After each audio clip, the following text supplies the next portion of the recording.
Hello. Hello. Hello. Hello, welcome back to Skyrocket Automotive. We're carrying on with this beautiful 280 Brooklands Capri. You may remember from the last episode, we had to rebuild the starter motor. You can find that there somewhere. This car has an intermittent cutting out fault. Very strange. It just dies like you've turned the key off. Except when you go in there, the key is still in the on position. It will do this either every couple of minutes or it won't do it for 2 hours. Electrical, I'm pretty sure. We need to look at the ignition system, but the place I'm gonna start is at the ignition switch behind the key. So, yeah, I mean, let's just get on. I've already wasted your time with the vocal harmony thing. So, yeah, all right.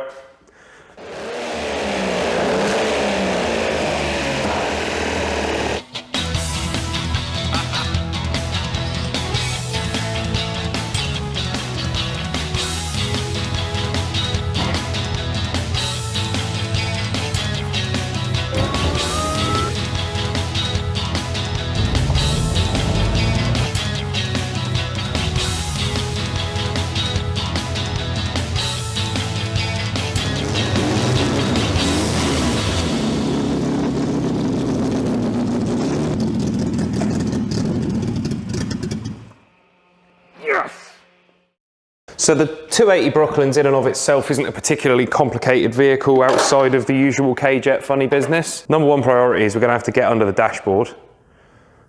So why did I open the bonnet? We've got good battery voltage. We know we're all good on that front. So I'm gonna have to take the cowling off under the dash. This figure is not designed to be squeezed under dashboards. I'll say it before you say it, okay? We have the cowling off. Excellent. We have some aftermarketage. It is what it is. I mean, that already feels a bit gummy. If I can help it, I don't want to be pulling the entire underside of the dash out. Well, I'm sorry, sir, we're fresh out of that. You're going to have to go ahead and take the entire underside of the dashboard out. Or we've got Pepsi. We're testing the ignition switch, right? So we need to leave the ignition switch in circuit. It's not going to tell us anything. If we bypass the faulty component and coincidentally the engine is fine, that isn't really going to help us. What we need to do is probe what I believe to be the ignition live. We will find that out almost immediately with our meter. I'm going to hook some bits up. I'm going to get you guys to keep an eye out for me. If you could just let me know what our volts are, that'd be awesome. You have to speak up, my hearing's not the best. Find a earth, do the immobilizer. This is always my favorite bit. Please unlock, please unlock, please unlock. Thank you, good grief. Oh, 12 volts. Come on, old girl, you fired up first flick of the key the other day. Right, I think that's the feed down to our solenoid. I presume the red is probably a permanent live. Yep. Black, I would imagine, will be dead right now. Yep, and then when you turn the ignition on, we got our 12 volts. Brilliant. Black is our ignition live. Let's see what we're saying. It stinks of fuel. That says to me we ain't getting any spark. Just a couple of things to note. First things first, I'm aware the battery voltage is a little bit low in these shots. Just coincidence, nothing that's going to affect what we're trying to diagnose right now. Also, this is the first time this car refused to start at all. And I thought we were onto a winner there, but then naturally, as always with classic cars, it started behaving again. You know how it goes. We're definitely looking at an ignition fault here rather than a fuel fault. It stinks of raw fuel. So that's good. I'm going to give her a little throttle.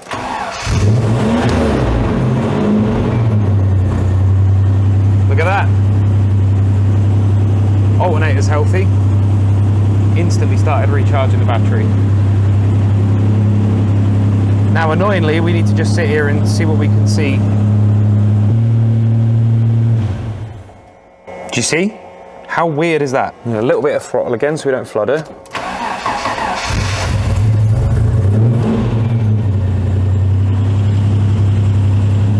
It's clearing the flood, that's why the engine speed's picking up. Just gonna give the key a little wriggle, just jiggle about the wiring. I think we're okay. Okay, well it's good news if the ignition switch isn't roasted.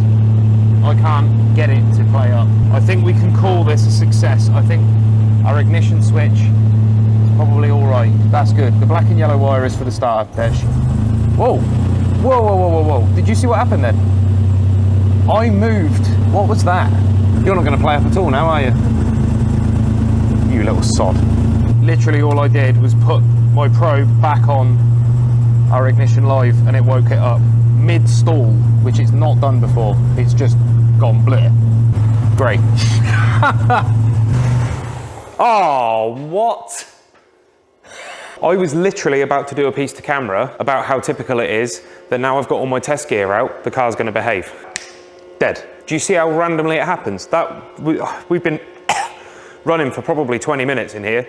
The definition of an intermittent fault. Is that immobiliser again? Please? Nothing. Right, we're dead. We've got no spark. Now's probably a good time to talk about the ignition system on this car. That is a 9-volt coil over there. Some cars have a 6-volt coil, whatever. That's a 9-volt coil. When the engine's running, it only needs 9 volts to keep the engine running. To get over the fact that older cars hated starting on damp days, when you're cranking on the starter motor, the coil gets 12 volts to give you a much, much bigger spark.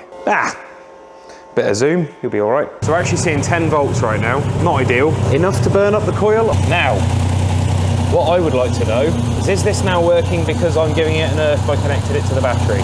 Who do you work for? I'm going to make a coffee. We're going to wait for this to stall again.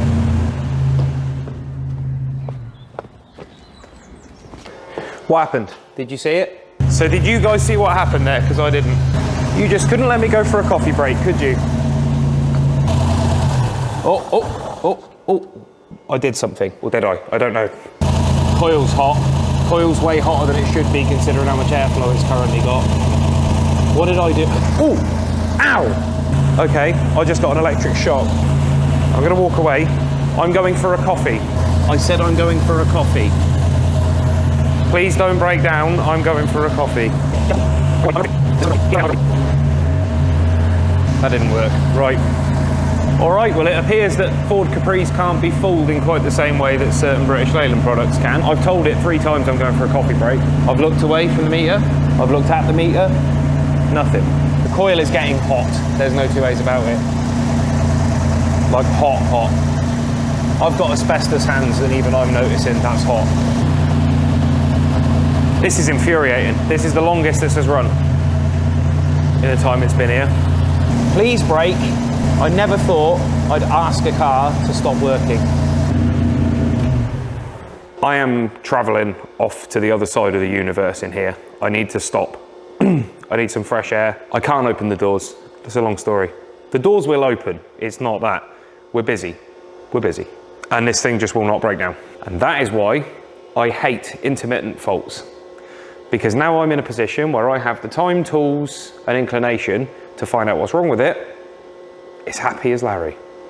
Right up until I take this out there. And I'll just hear it from outside go, I'm gonna have a look back over the footage and see if I can catch any strange voltages happening while I wasn't looking. And then...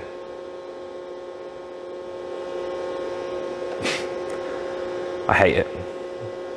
I hate it. Worst kind of issue to be dealing with is an intermittent one. Stop moaning, go for a coffee. This is strange. And by strange, I mean it's really...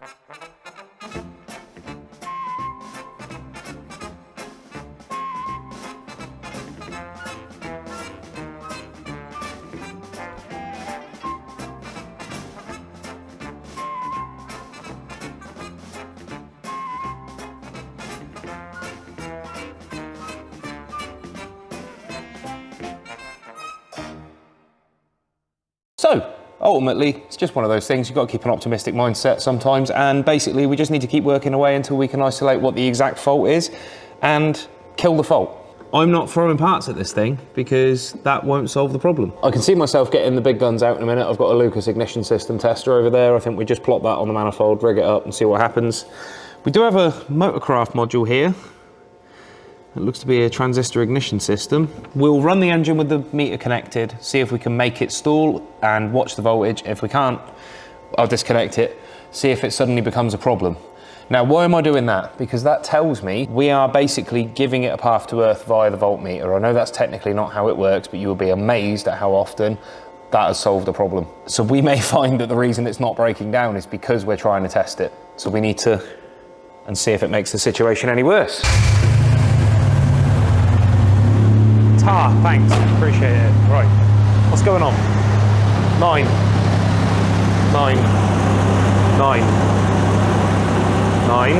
Let's remove the earth from the actual battery.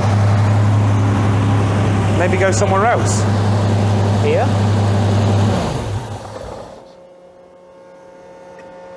Witness me. Witness me. Right. The voltage spiked up to nearly 13 volts when it cut out then. Why would it be doing that? 13 volts is for cranking only. I can't see why feeding more voltage to a coil would cause it to stop working. Winding's breaking down. Here we go again. All right, I'm not looking. I'm not looking.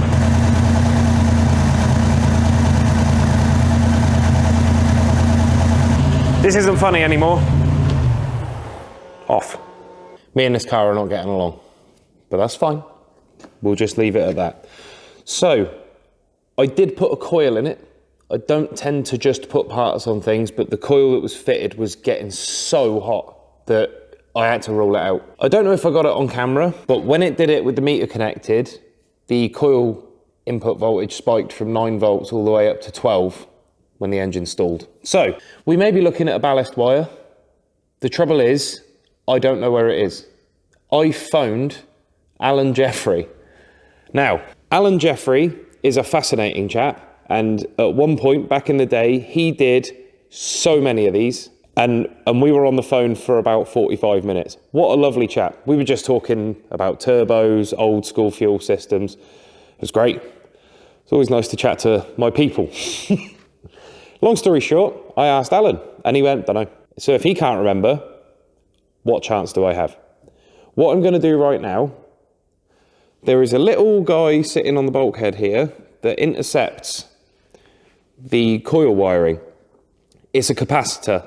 It's there for radio suppression. However, capacitors go bad. This technically shouldn't have any bearing on the performance of the coils. It doesn't do anything to the coils. It just shuts up radio hum and interference. However, because the coil wiring goes in one side and out the other, if it's broken, technically, you might lose a spark. And capacitors break down almost at random. We're going to bypass it. We're going to run it again. I'll check the voltages while the engine's running so we don't cook the coil. And we're just going to have to see. This is going to be one of those cars, unfortunately. Not to grind the whole video to a halt, I'm sure you're all having an absolute blast watching me get really pissed off with this Capri, but the majority of the rest of the video is going to be formatted in little videos sent to the owner while we find out what the fault is. So, I battled this problem for 3 weeks, closer to a month actually. On and off, obviously, I had things to do. So we bypassed the capacitor, no dice, no change, whatever. I figured that probably wasn't going to be the case, worth ruling it out. It's free to check. There was a period where I had my multimeter, a spark plug tester, which is a little red plastic tube with a bulb in it.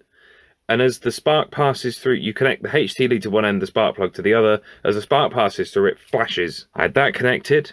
I had my Lucas ignition system tester connected, which was giving me random misfire signals. I don't know what I was expecting. It's a diagnostic tool made by Lucas. So the tool itself probably needs a diagnostic tool made by Bosch or someone else. I also had my oscilloscope, which is the same age as me.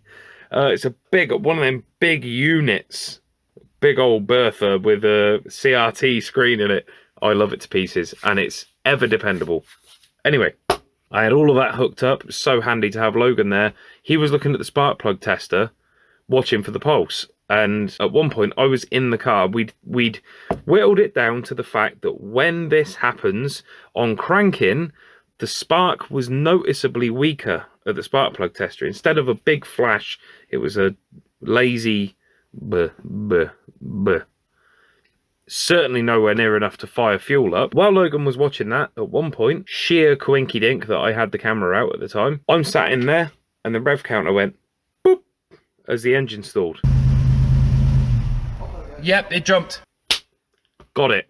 Smoking gun. Found it. On a Capri of this vintage with this configuration, or however you want to say it, the ignition module, the big silver box on the inner wing, that gives the tacho its signal from the same pulse that the coil gets its signal. The way a coil works, I'm not going to go into Ignition Systems 101. I've already done a video about that. If you want to watch it, it's around there somewhere. The coil has to be told when to collapse. So it sits there getting really pissed off. And that is what gives you your spark. There's a hall sender in the distributor sending a signal to the ignition module. And the ignition module sees that and goes, yes, yes, yes. Every time it says yes, that pulse collapses the coil, a spark comes out of the coil, down the distributor cap, and goes out to whatever cylinder the rotor arm's pointing at. And that's how your ignition system works. Again, if you want more detail, I've done a video on it. The only thing that could cause a sudden climbing like that as it stalls is the signal breaking up. Kind of like radio interference. Radio interference is when you get loads of noise instead of stuff that makes sense. Like this was exactly what was happening. I'm in the process of editing the video. I've been busting my balls to get this video done almost as hard as I did fixing the fault. I'll find out if there may be a photo, I don't know. But what I'm trying to say is we had our smoking gun. And I went out and bought an ignition module. It turns out used ones are a small fortune over here because Ford tax. They still have them on the shelf in America because this is an American ignition system and you just buy one online and it shows up and it just works. And we had our fix. All was good. So I'm going to let you guys be played out by Johnny or whoever's playing piano this evening, and I'll see you later. Thank you for watching.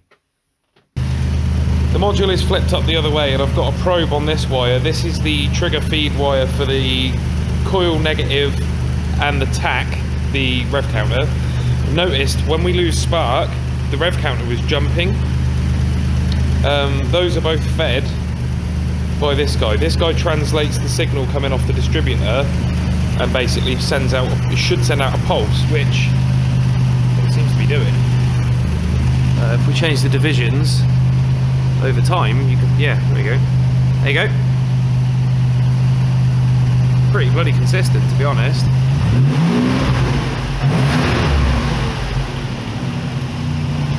It's literally like that.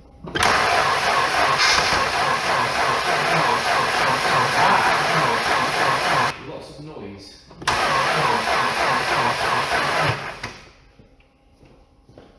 That's interesting. Okay. Try again.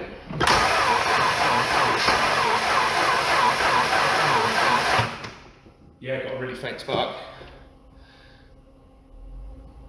But that was a crystal clear signal right until it stalled out then. This is hot to the touch. It's obviously potted, so I can't dig into it, unfortunately. But the surrounding area is cool, so there's a component getting hot. Now, obviously, this has got a big heat sink on it.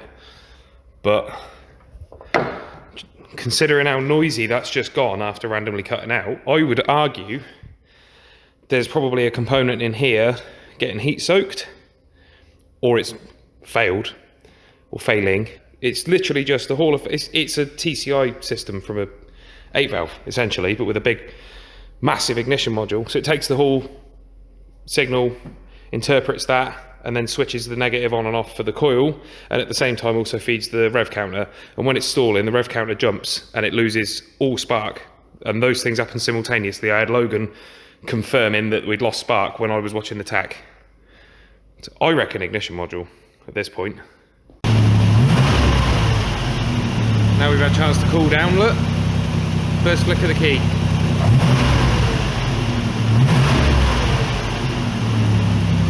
Perfect. Immaculate.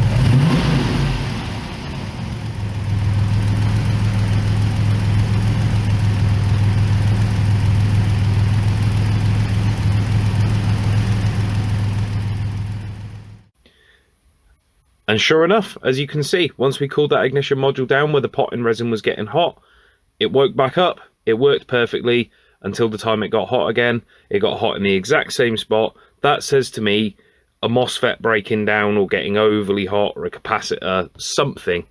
But whatever was happening, the component in that potting resin was getting red hot, the signal was breaking down, and it was cutting the spark signal to the coil and the tacho at the same time, which explains why the rev counter was jumping when the engine stalled. As you could see from that footage, I hope, the signal was really noisy when it wasn't generating a strong spark, and that is classic transistor behavior when it gets heat soaked. I put another ignition amplifier on it, a new one, and it's been right as rain ever since. The vehicle's currently awaiting the next step in the project. Hopefully we can see the car having an MOT. We'll go for a test drive next. I want to make sure that everything's okay. This car sits for long periods of time because it is something of a collector's piece. So it doesn't really get driven, and that's how things seize up. So we need to run the engine up to temperature. It needs boost. We need to give it some boost. I know those turbos don't make a lot of boost, but we need to make sure that the wastegate is actuating correctly. We need to make sure that it's fueling correctly through the rev range. All that stuff. We're not taking it drag racing. We'll just potter it around and just get it to build, boost, and ease off again. Build, boost, and give that turbo actuator a workout. Get the engine happy. Get the diff rotating. Because when cars sit around like that, it's those things that start to lock up. When they lock up, they then go bang. And then that's a spendy. So let's try and mitigate that if we can. I'm sorry this video doesn't have what little polish my videos have towards the tail end. This was a very stressful project, and this particular one was work. Like this wasn't a project that I did as a video set that could also be work. This was, I'm at work, but I'm going to film this because it might be interesting to people. A couple of other things and then I'll bugger off. There are a couple of blind alleys here. I'm following false leads. I left those in on purpose because anybody who actually works on classic cars knows that that's how it actually goes. You will tear your hair out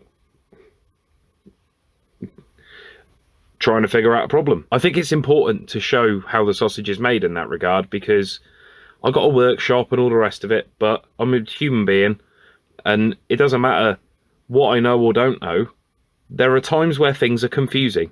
There was a little mini rant in this video about that, but it made everything grumpy and I didn't want it to be grumpy. And I don't like putting that stuff out there. But what I wanted to do was show you guys things go wrong for the professionals too. You're not an idiot because things go tits up and you think you've solved a problem and then it comes back again. I had that with this exact Capri. There were so many points where I'm like, could it be the cold start relay? That's clicking away like nobody's business. Is it flooding the engine? Is that why it's stalling? It does stink of petrol. But then we're also losing spark. Well, maybe then it's the coil, because the coil's getting excruciatingly hot. And then we had that weird voltage at the ballast wire. It turns out it was none of that. It was the ignition amplifier. I would argue, since watching the meter on the new ignition module, that the higher voltage at the coil, still not high enough to cook it, but it's getting up there, was potentially caused by this failing component in the ignition amplifier, because it's fine now. The crux of the situation, why didn't you just throw an ignition amplifier on it?